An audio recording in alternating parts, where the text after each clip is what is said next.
یہ حکمت کی بھری ہوئی کتاب کی آیتیں ہیں، نیکوکاروں کے لیے ہدایت اور رحمت، وہ جو نماز کی پابندی کرتے اور زکات دیتے ہیں، اور وہی ہیں جو آخرت کا یقین رکھتے ہیں، یہی اپنے پروردگار کی طرف سے ہدایت پر ہیں اور یہی کامیاب ہیں۔ اور لوگوں میں بعض ایسا ہے جو بیہودہ حکایتیں خریدتا ہے تاکہ لوگوں کو بے سمجھے اللہ کے راستے سے گمراہ کرے اور اس سے ہنسی کرے، یہی لوگ ہیں جن کو ذلیل کرنے والا عذاب ہوگا۔ اور جب اس کو ہماری آیتیں سنائی جاتی ہیں تو اکڑ کر منہ پھیر لیتا ہے، گویا ان کو سنا ہی نہیں، جیسے اس کے کانوں میں ثقل ہے۔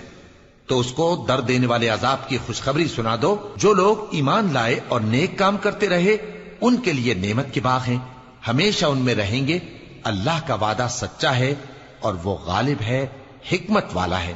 اسی نے آسمانوں کو ستونوں کے بغیر پیدا کیا جیسا کہ تم دیکھتے ہو، اور زمین میں پہاڑ بنا کر رکھ دیے تاکہ وہ تم کو لے کر ڈولنے نہ لگے، اور اس میں ہر طرح کے جانور پھیلا دیے۔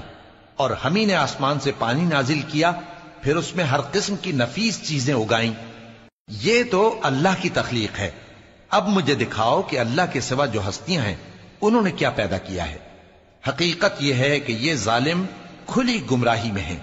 اور ہم نے لقمان کو دانائی بخشی کہ اللہ کا شکر کرو، اور جو شخص شکر کرتا ہے تو اپنے ہی فائدے کے لیے شکر کرتا ہے، اور جو ناشکری کرتا ہے تو اللہ بھی بے نیاز ہے، لائق حمد و ثنا ہے۔ اور اس وقت کو یاد کرو جب لقمان نے اپنے بیٹے کو نصیحت کرتے ہوئے کہا کہ بیٹا، اللہ کے ساتھ شرک نہ کرنا، شرک تو بڑا بھاری ظلم ہے۔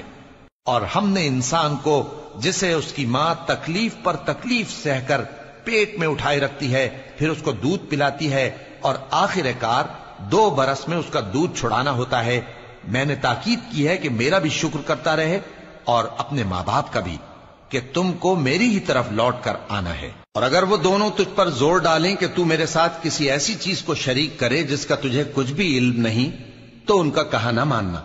ہاں، دنیا کے کاموں میں ان کا اچھی طرح ساتھ دینا، اور جو شخص میری طرف رجوع لائے اس کے رستے پر چلنا۔ پھر تم کو میری طرف لوٹ کر آنا ہے تو جو کام تم کرتے رہے ہو سب سے تم کو آگاہ کر دوں گا۔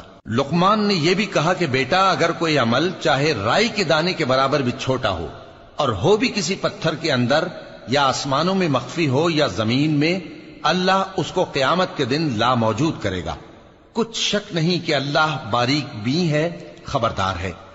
بیٹا، نماز کی پابندی رکھنا اور لوگوں کو اچھے کاموں کے کرنے کا مشورہ دیتے رہنا، بری باتوں سے منع کرتے رہنا، اور جو مصیبت تجھ پر واقع ہو اس پر صبر کرنا، بے شک یہ بڑی ہمت کے کام ہیں۔ اور تکبر کرتے ہوئے لوگوں کے سامنے گال نہ پھلانا اور زمین میں اکڑ کر نہ چلنا، اس لیے کہ اللہ کسی اترانے والے شیخی خورے کو پسند نہیں کرتا۔ اور اپنی چال میں اعتدال کیے رہنا، اور بولتے وقت ذرا آواز نیچی رکھنا، کیونکہ بہت اونچی آواز گدھوں کی سی ہے، اور کچھ شک نہیں کہ سب سے بری آواز گدھوں کی ہوتی ہے۔ کیا تم نے نہیں دیکھا کہ جو کچھ آسمانوں میں اور جو کچھ زمین میں ہے سب کو اللہ نے تمہارے قابو میں کر دیا ہے، اور تم پر اپنی ظاہری اور باطنی نعمتیں پوری کر دی ہیں۔ اور بعض لوگ ایسے ہیں کہ اللہ کے بارے میں جھگڑتے ہیں، نہ علم رکھتے ہیں اور نہ ہدایت